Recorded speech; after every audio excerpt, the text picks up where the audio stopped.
2007, a convidada do Bairro Alto de hoje conquistou o prestigiado prémio literário Orange Prize for Fiction com o romance Meio Sol Amarelo, um livro que tem como pano de fundo a Guerra Civil Nigeriana, combatida entre 1967 e 1970, na sequência da Declaração de Independência da República do Biafra.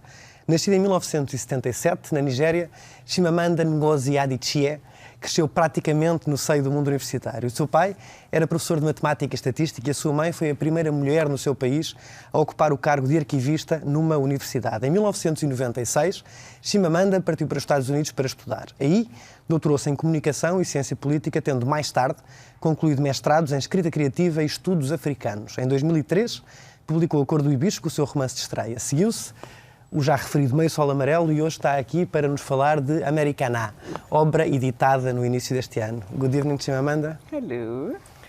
Well done for pronouncing my name properly. Thank you very much. It doesn't happen often. I'll try to say it correctly. In your Commonwealth lecture, at the Commonwealth lecture you gave, you told that normally we know more about the way people die than about the way people live. Do you write to show how people live? I hope so, yes. Is that do you have that in mind while you're writing? I don't know. I mean, I know that as a reader, because reading is almost as important to me as writing. And I think as a reader, I read to know how people live. So I hope that my work is also about how people live. I mean, I don't think I'm consciously...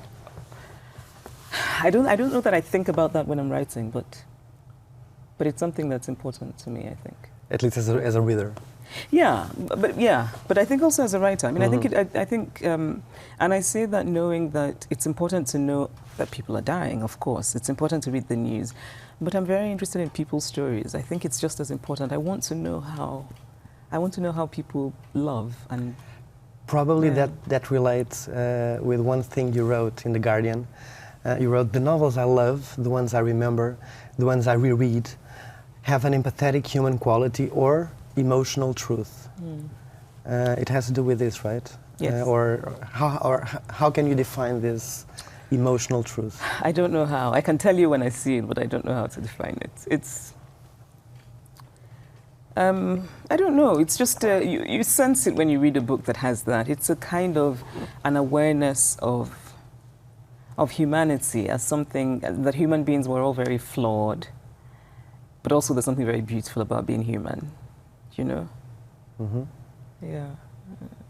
So, but we are always talking about realistic fiction, right? That's what I do. That's what I can do. I'm not interested in fantasy or in science fiction. No. I mean, I have respect for them. I'm sure I know lots of people in the world like them, but it's not my thing. I've never been interested in reading about worlds that are not recognizable. So does it have to be believable? That's an interesting question. Yes. But I think the wonderful thing about literature is that you can convince a reader of anything. If you do it with authority and with sufficient details, you can convince us of any life, can't you? So yeah, I think all good literature has to be believable. Because we have to be in that world, we have to be... To engage with it, yes. Yeah. And how much does your fiction borrows from your life? I can't tell you that I am... I'm not asking what does it borrow. I borrow from my life, but I don't write about my life because my life is very boring. So if I wrote about my life, and this is true, it wouldn't be interesting. And I also am not very interested in writing about myself. So I borrow from my life, but I always infuse it with fictional things. But I borrow from other people more than I borrow from my life. So I'm always asking people questions about their lives. I'm always watching, always listening, taking notes about people. Let me read a little bit of it's the start of your new novel, Americanah. This is the English edition. Talking about Ifemelo, the main character, she began over time to feel like a vulture hacking into the carcasses of people's stories for something she could use. Sometimes making fragile links to race, sometimes not believing herself. The more she wrote, the less sure she became. Each post, she has a blog, scrapped off yet one more scale of self until she felt naked and false. I feel like you've caught me at something. So, could this be you? No. No. You know, it's not me because I actually don't. I use people's stories and I don't feel guilty at all. Mm-hmm. I am an unrepentant thief of people's stories. I just steal from people's lives and I don't feel bad about it. Well, you know why? Because when I use the stories, I don't use them as they happened. I change things around. So some of my family and friends who have read the book, the new book in particular, they read something and they say, wait, that's me, but it didn't quite happen like that. And then I say, well, right, I've changed things. So, yeah. In one interview you gave to Boston Review, the journalist starts the article by saying, by the end of the interview, I understood something about her new novel that I don't think I could have learned without meeting her. Like its author, Americanah, the novel, can be painfully blunt, but it's never unkind, never purposely hurtful, and it's meant to be funny. Do you agree with him? The novel and you are like this? I feel like I'm seeing a psychiatrist, so now I have to say, is that what I think one of the things about writing fiction that can be very, and especially today, right, where you don't only write the book, you have to sort of sing and dance for the book, is that you run the risk of becoming too self-conscious. I don't want to become too self-conscious. And maybe I'm like Americanah, but I think I'm also a lot like Half of a Yellow Sun. I think I'm also a lot like my first novel, Purple Hibiscus, the different parts of me. I think that I've always been known to speak my mind, though, I have to say. But I think in some ways to be a writer requires a willingness to say what you think. And yeah, so I used to get into trouble when I was in secondary school because I used to say what I thought, and it didn't always go down well with some people, but I do think it's important to say that I never set out, I don't like to provoke for the sake of provoking. I don't have time for that. So I say what I think. I want to be truthful. I think that's the important thing for me. I want to be truthful. And I'm also willing to be disliked. I mean, I like to be liked, but if my being truthful means I'm going to be disliked, I don't mind that at all. So you don't need to be liked? I don't need to be liked. I like to be liked. But you don't need to be liked. I don't need to be, no. I think that a writer has to be like that. I think it's important if you're going to tell your truth to be willing to be disliked. That emotional truth we were talking about. Yes, because otherwise you censor yourself. I mean, otherwise you just start to say what you think people want to hear, because that's the way to make sure that you're liked all the time. And yeah. And it doesn't work. It doesn't work, and also you can tell. You can tell when you're reading a book when a writer is pandering. You can tell. You can tell when they're not being emotionally true. I can sense it as a writer. When they are being emotionally false. Yes. Yes. In Americanah, our main character, Ifemelu, also she was also born in Nigeria. She went to the U.S. to study, like you, and the novel it's a lot about race. About hair as well. I would say that the center of it is the race issue in not only in the United States but also in England and in Nigeria. I want to read a little bit of one of Ifemelu's posts in her blog. Actually, can you read it? Yeah, it's just this part. Okay. Okay, so it starts like this. Dear non-American black, when you make the choice to come to America, you become black. Stop arguing. Stop saying, I'm Jamaican or I'm Ghanaian. America doesn't care. So what if you weren't black in your country? You're in America now. We all have our moments of initiation into the society of former Negroes. Mine was in a class in undergrad when I was asked to give the black perspective, only I had no idea what that was. So I just made something up. And admit it, you say, I'm not black, only because you know black is at the bottom of America's race ladder, and you want none of that. Don't deny now. What if being black had all the privileges of being white? Would you still say, don't call me black, I'm from Trinidad? I didn't think so. So you're black, baby. You did borrow some of it from your life, right? This is so funny. I feel like I'm being caught at something, seriously. I feel like you're some sort of investigative journalist.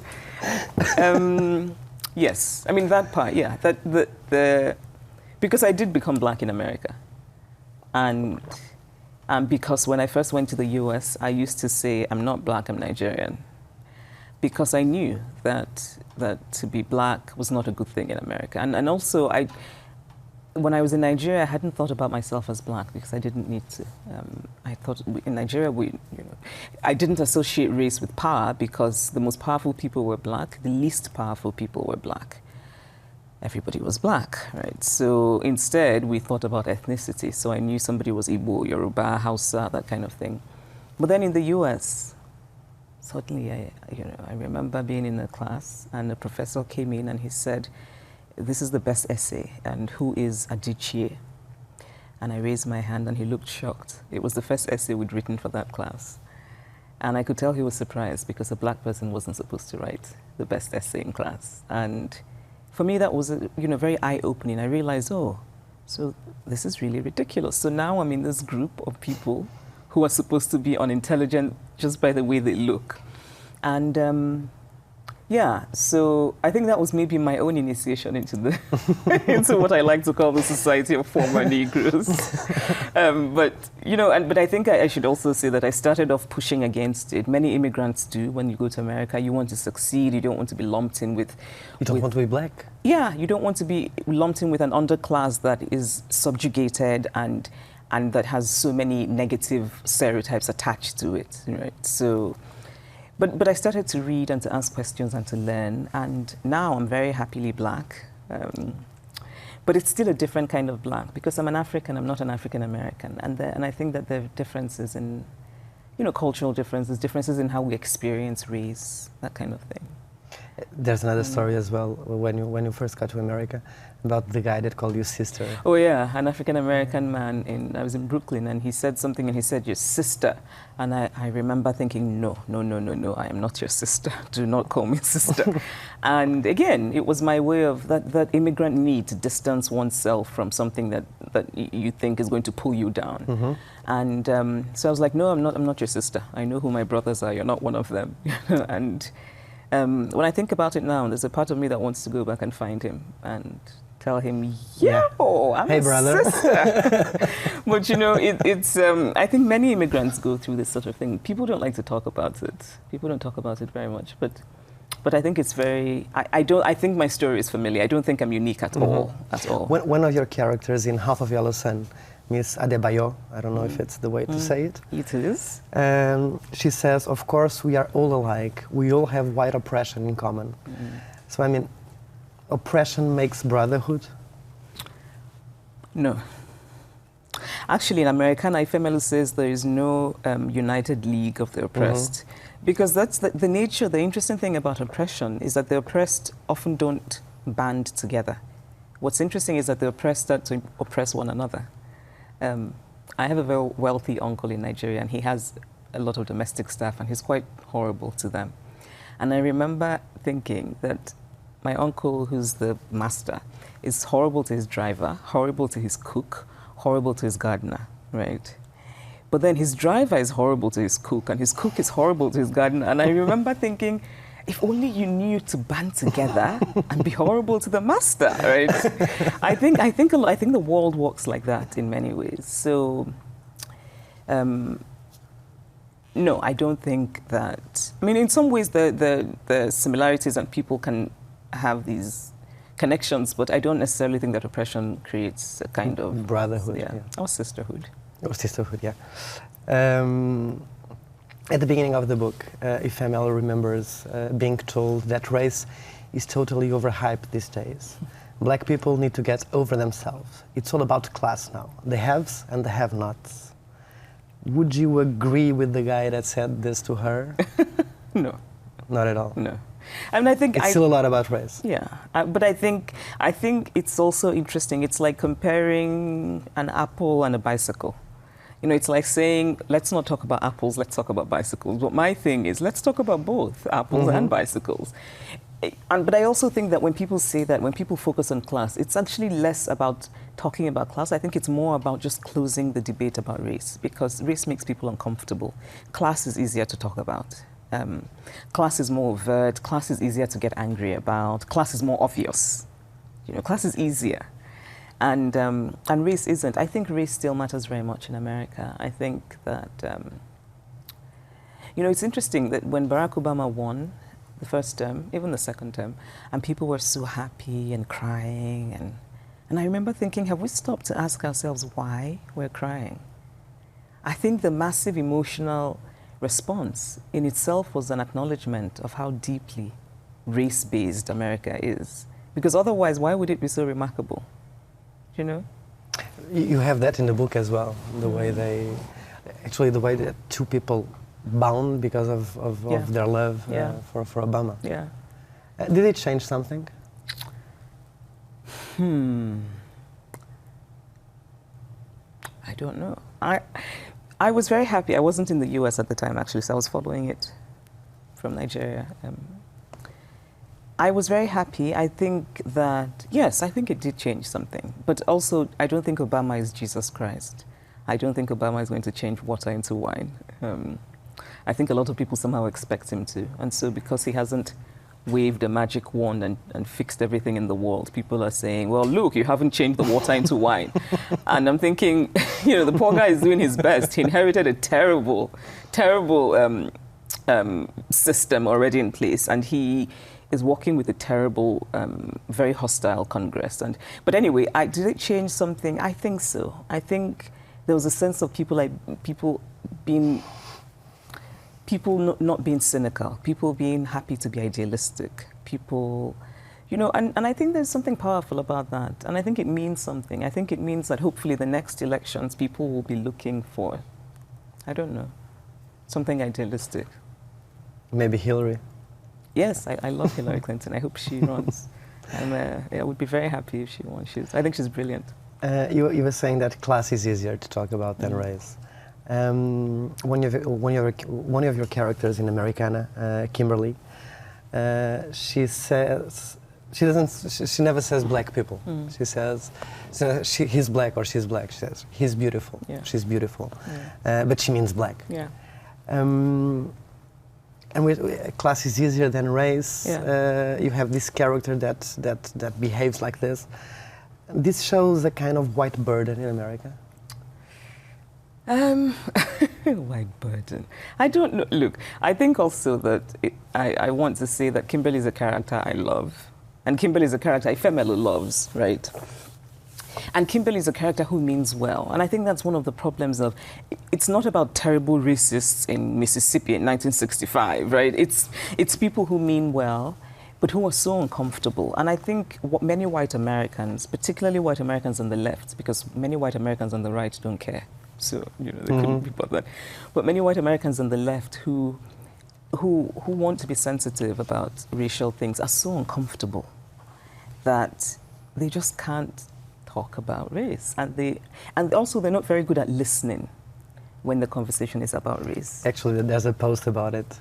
Yeah, and I think that maybe that would be a good start, to just listen. Because they... and don't be afraid to ask the questions. Yeah, and also, and be willing to sound stupid, because it's okay. You can't possibly know everything unless you ask, you know?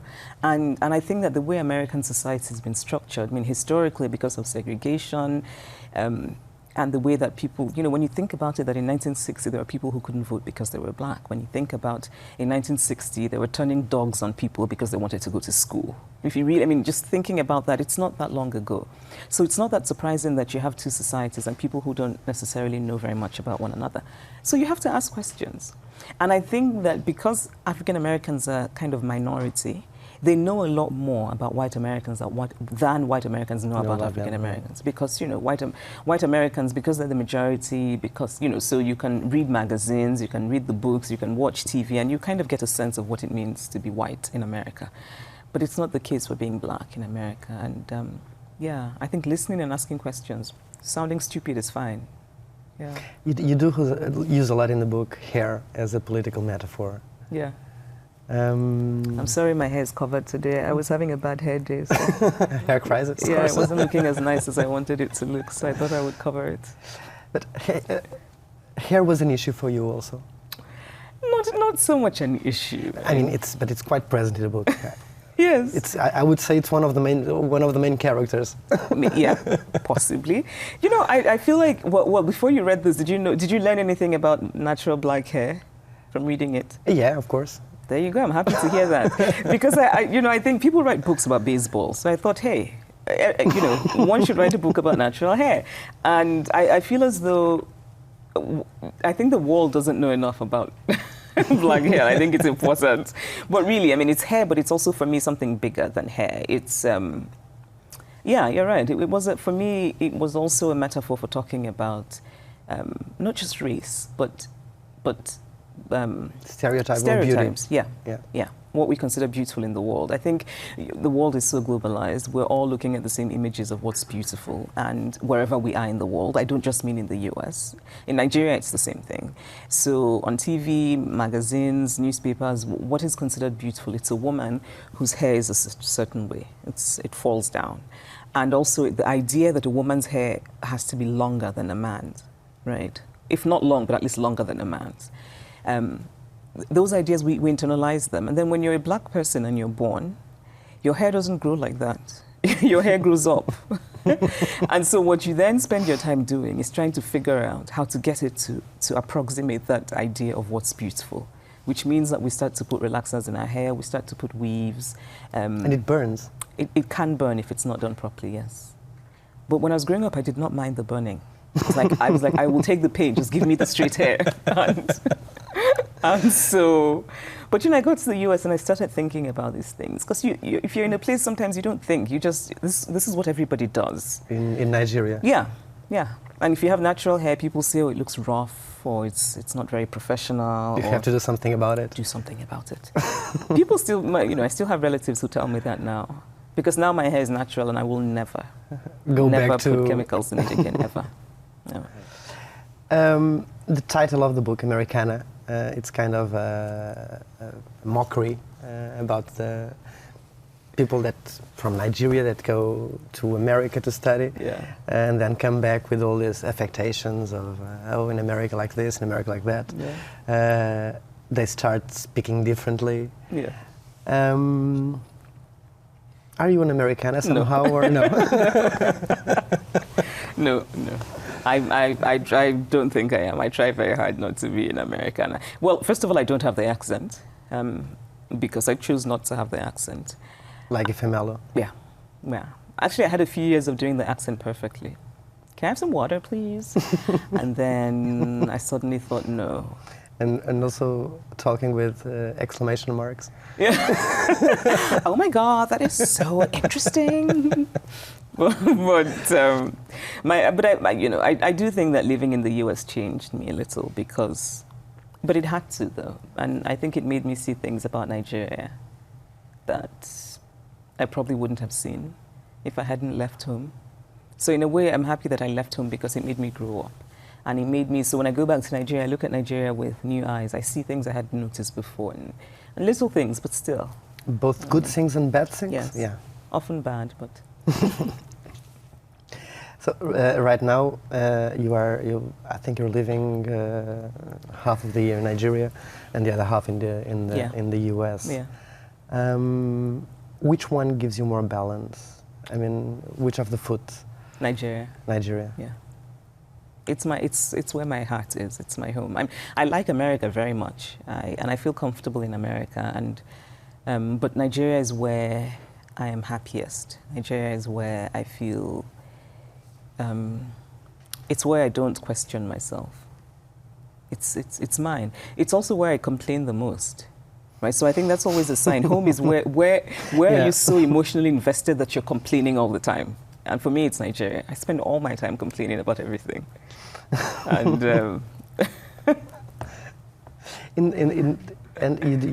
you went to the United States to run away from medicine? Yes, I did. I was supposed to become a doctor, and I'd been thinking, I'd been writing since I was very young, but I knew that I couldn't. 4 or 5, right? Yeah, I don't remember when I didn't write, and but I knew I had to earn a living. And in Nigeria, you can't possibly earn a living by being a writer. So, and I did well in school, and they tell you have to be a doctor or a lawyer, that sort of thing. And so I thought, okay, I'll be a doctor, and then I'll write. And but 1 year into medical school, I was so unhappy and so bored. I was so bored. And yeah, so I thought the only way I can escape this is if I leave Nigeria. And so I thought, I'm going to take the exams, I'm going to get a scholarship to America, and I'm going to go. And that's what I did.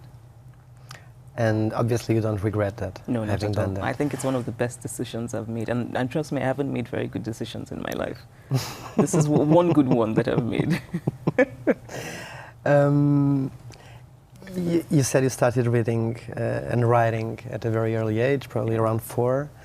And when you started reading, you started dreaming about bagels. Yes, I love my bagel story. Yeah, but I think it's that wonderful thing that literature can do, that you read about things in a book, and then you imagine what these things are. Can you tell us about the bagel story? So I was reading these books, and in the books, characters were eating something called bagels for breakfast. And I just loved the sound of this word. And by the way, I didn't know it was pronounced bagel. I pronounced it bagel. And I just thought, this thing is wonderful, whatever it is, bagel.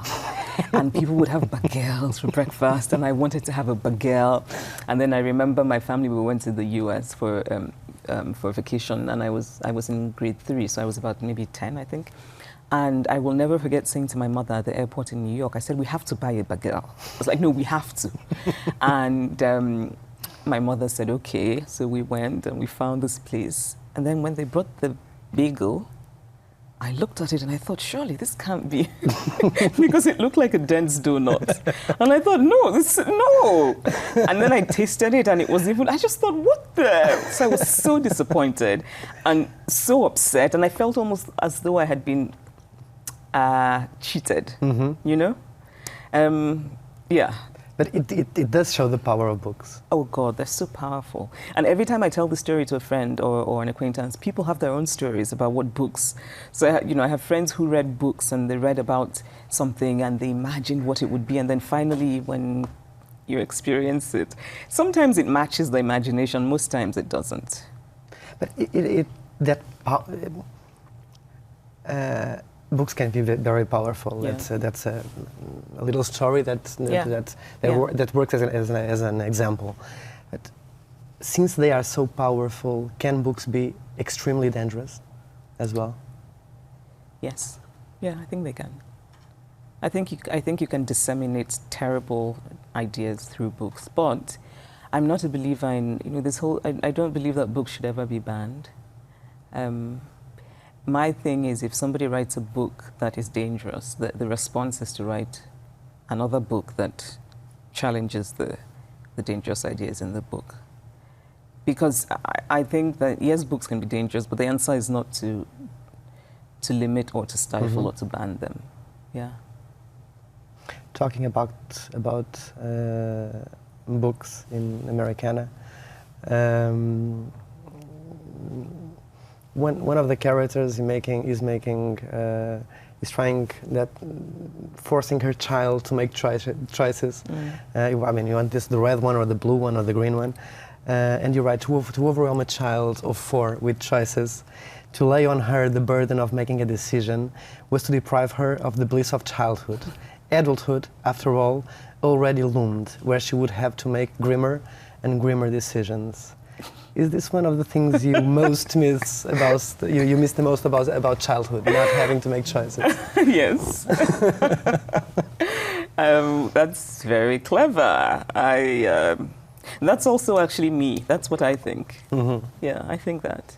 I do think so. And when I went to the US and I did, I worked as a babysitter for a while, but the family I worked for was much nicer and much more normal than the family in the book. But I remember thinking, it's too much. I mean, this child is just 4. But also it struck me how different child rearing was in the US and in Nigeria. In Nigeria, nobody tells a 4-year-old to make a choice. They just give the child one thing and the child takes it, right? And, you know, and I'm kind of sympathetic to the idea of trying to make children learn about making choices and taking responsibility. But I think, you know, I think there's time for that. I think children shouldn't be asked to choose blue, red, pink, or green. Just give the child the green one, you know? So, but you did have a happy childhood, right? I had a very happy childhood. I didn't have choices To make, yeah. No. I didn't have to make choices. I was, you know, if I was fortunate, if I got chocolate, I was given the chocolate. I wasn't asked, do you want the pink chocolate, the blue chocolate? You know? And I was very grateful to get chocolate. I had a happy childhood, very safe, very. But you know, I've started to think that when you're happy, you don't know. You learn that you're happy only later, because I didn't know I was happy as a child. But now I look back, and I miss it very much because now adulthood is just really complicated and terrible. And my childhood was very happy. I would do it all over again exactly the same way. My family was wonderful. I had friends. It was just it was a small university town. Everybody knew everybody else. And it was just, I think, one of the best places to raise a child. In Suka. Yes, right? Yeah. It gave me a kind of, a woman said to me today, she said, confidence begins in childhood. And I was struck by that because it made me think. And I thought, I'm so grateful because I feel as though everything I know and am is rooted in my childhood and in my primary school, which, you know, and it was a very privileged childhood in the sense that not wealthy at all, but because it was a university community, we were lucky. We had a good school, we had a good, you know, health center, we had a wonderful library. And yeah, I really, when I think about it now, it's, I miss it. About your father, you wrote in The Guardian that as a child I thought him invincible, but I also thought him remote. Did you have a close relationship Yes, with him? And then when I became older, I fell in love with him. Yeah, I adore him. He's the most important, he's my life's greatest inspiration. My father, you know, the thing that matters most to me is my father's pride. So when I win an award, it's nice to win, but I really want to just tell Daddy because I want to see his face. I want to see his eyes. Yeah, he's a very lovely man. He's very kind. He's very gentle, very quiet. But most of all, there's a sense of a calmness about him that I really admire. He's the kind of man who's very content. You know, he's at peace. He's at peace. Yes. He's very much at peace, and I find that very beautiful. Yeah. Your mother, your family, they suffered a lot during the Nigerian civil war. Yeah. Between 67 and 70. Actually, this book, Half of Yellow Sun, it's about that. It's about the pre-war and the war. This is the one that won the Orange Prize. Both your parents, I think, lost their fathers at war. Yeah. You were born 7 years after the war ended. Yeah. The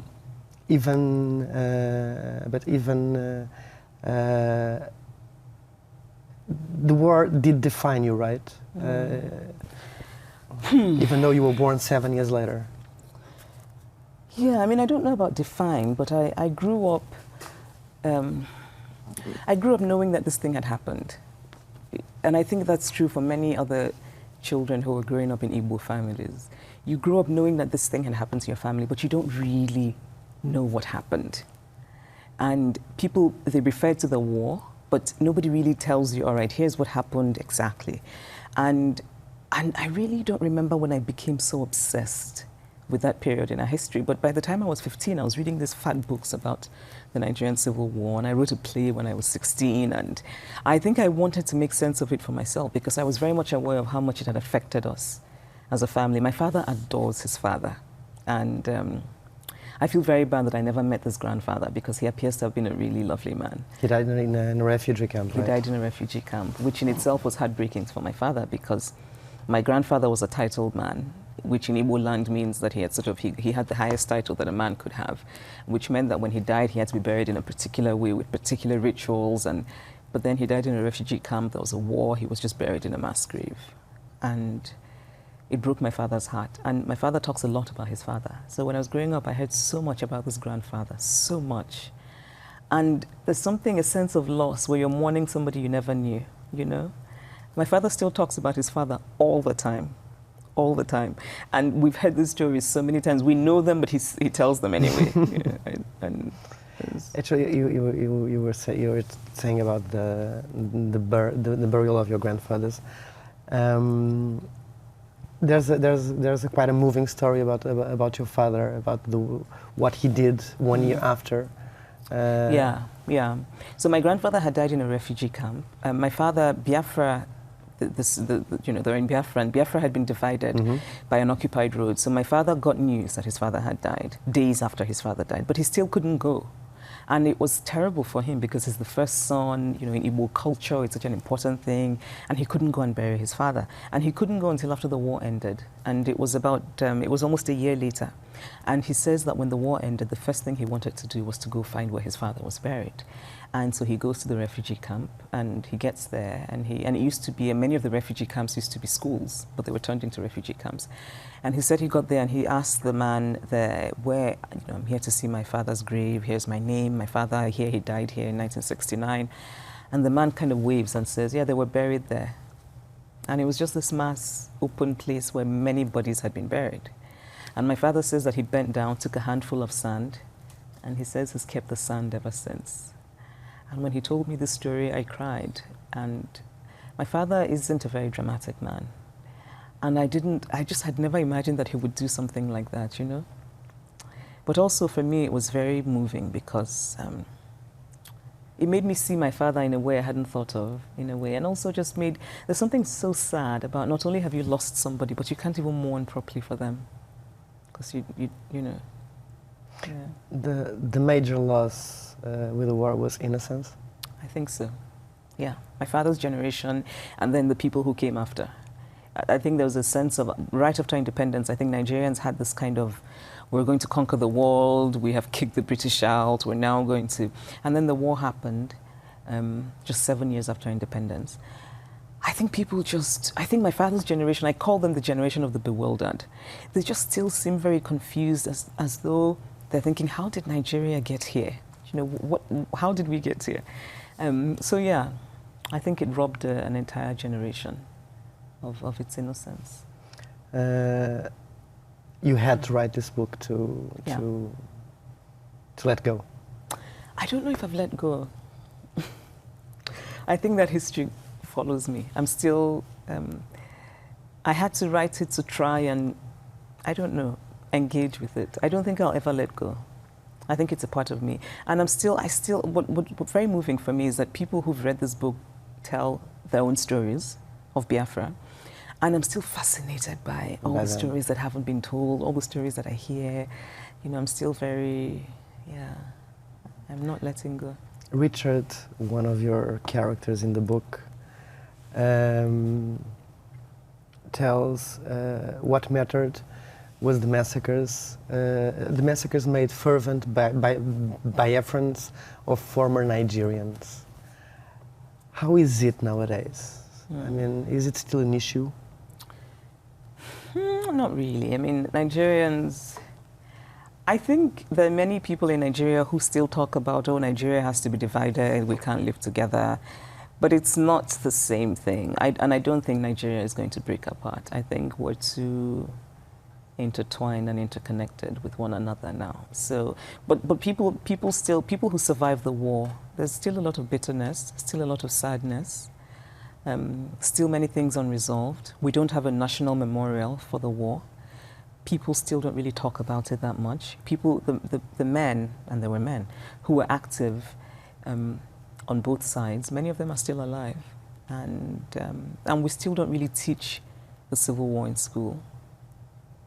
So, but again, when you think about it, it's not that long ago. It's just 1970. Mm-hmm. Yeah. Yeah, it's true.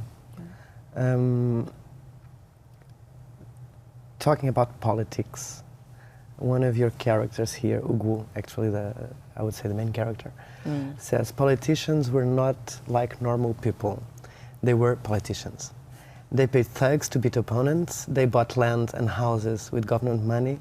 They imported fleets of long American cars. They paid women to stuff their blouses with false votes and pretend to be pregnant.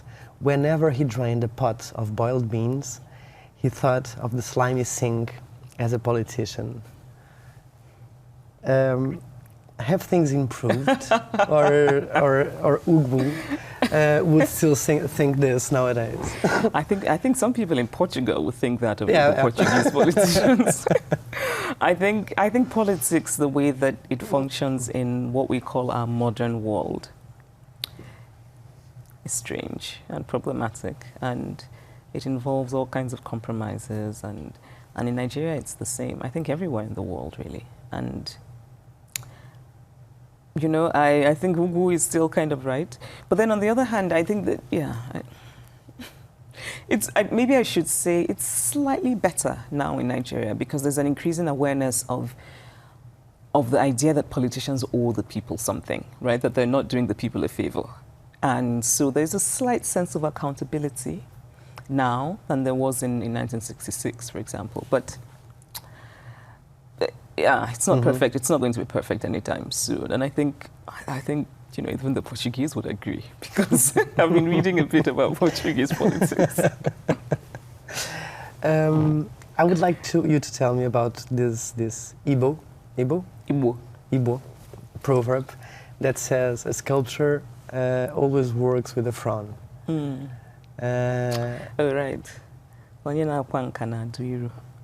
How do you say it, sorry? Onye na-akwa nka na-adụ iru. So he who, to translate literally, he who sculpts has a frown on his face. And I think I understood it to mean that when you're a creative person, there's a kind of, it's a serious thing. So it's not something that you do lightly. Yeah. Do you write with that frown? Sometimes.